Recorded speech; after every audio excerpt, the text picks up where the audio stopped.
इब्राहिम रईसी के chief of staff ने कहा कि अजरबैजान सीमा क्षेत्र से लौटते समय राष्ट्रपति के हेलीकॉप्टर के पायलट ने साथ चल रहे 2 अन्य हेलीकॉप्टरों को घने बादलों से ऊपर उठने कहा है।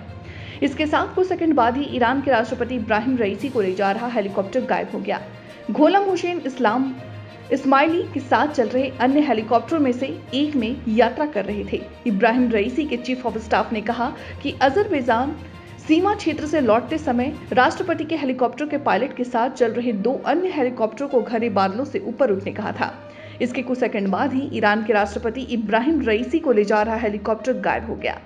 गोलाम हुसैन इस्माइली साथ चल रहे अन्य हेलीकॉप्टरों में से एक में यात्रा कर रहे थे। उन्होंने कहा, राष्ट्रपति इब्राहिम रईसी, विदेश मंत्री हुसैन अमीर अब्दुल्लाहियन और अन्य की दुर्घटना के तुरंत बाद ही मौत हो गई थी।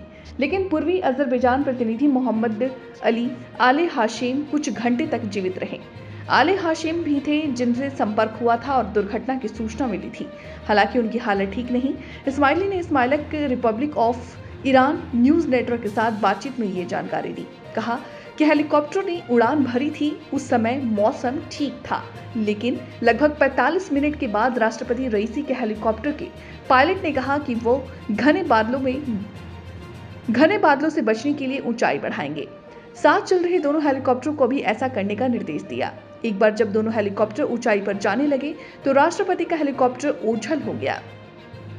चीफ ऑफ स्टाफ के अनुसार बादलों के ऊपर उड़ान भरने के 30 सेकंड बाद पायलट ने देखा कि बीच में चल रहा राष्ट्रपति का हेलीकॉप्टर गायब है, तो वो वापस लौटा और उसका पता लगाने के लिए क्षेत्र में कई चक्कर लगाए।